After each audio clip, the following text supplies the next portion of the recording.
కాకుండా ఇంకా 10 రోజులు ఇంకో షెడ్యూల్ ఉందంటే అవునా చేద్దాం అలాంటి feeling. So it's very good experience. So అలా ఉన్నప్పుడు మనస్ఫూర్తిగా వి విష్ వెల్ అంటారు కదా, ఒకసారి చాలా ఆకలి ఉన్న వాళ్ళకి ఫుడ్ పెడితే వాళ్ళు థ్యాంక్స్ చెప్పక్కర్లేదు, వాళ్ళ స్టమక్ నుంచే బ్లెస్సింగ్ వస్తుందని.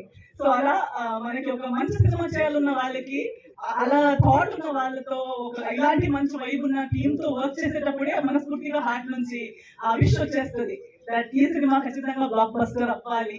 ఈ సినిమాలో డబ్బు పెట్టిన వాళ్ళు, డెబ్యూ అవుతున్న వాళ్ళు, కష్టపడి వర్క్ చేసిన ప్రతి ఒక్కరికి వాళ్ళు చేసిన హార్డ్ వర్క్ కి ఫ్రూట్ మంచి సక్సెస్, మంచి ఏమంటారు ప్రొఫెషనల్ కెరియర్ రావాలనేది హార్ట్ఫుల్ గా నాకు అనిపిస్తుంది.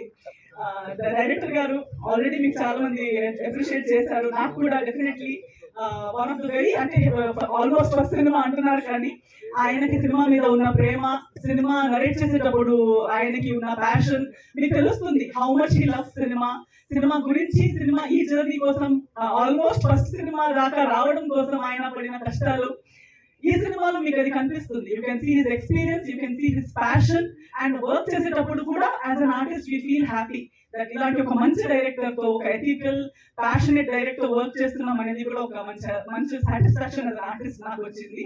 So I wish you all the very best. మీరు ఇంకా మనం కలిసి కూడా చాలా సినిమాలు చేయాలి, మీరు కూడా ఇండివిజువల్ గా కూడా చాలా మంచి సినిమాలు చేయాలని నేను కోరుకుంటున్నాను. మీకు కూడా ప్రొడ్యూసర్స్ గా 60th సినిమా దాకా వెళ్ళాలి, జూబిలీస్ సెలబ్రేట్ చేయాలి యాజ్ అ బ్యానర్, మీకు కూడా సక్సెస్ రావాలని, టీమ్ లో హార్డ్ వర్క్ చేసిన వాళ్ళందరికీ, మా డిఓపి గారికి, మా కో యాక్టర్స్ అందరికీ మంచి సక్సెస్ రావాలని కోరుకుంటూ, మీరందరూ February 13th కి సినిమా వచ్చినప్పుడు ఇదే ప్రేమతో, ఇదే రెస్పెక్ట్ తో, ఇదే ఏమంటారు బ్లెస్సింగ్స్ ఇస్తూ మీరందరూ థియేటర్స్ కి వెళ్ళి సినిమా చూసి మమ్మల్ని అందరినీ మీరు సపోర్ట్ చేయాలి, బ్లెస్సింగ్స్ ఇవ్వాలని కోరుకుంటున్నాను. Thank you so much. తప్పకుండా థ్యాంక్ యూ సో మచ్.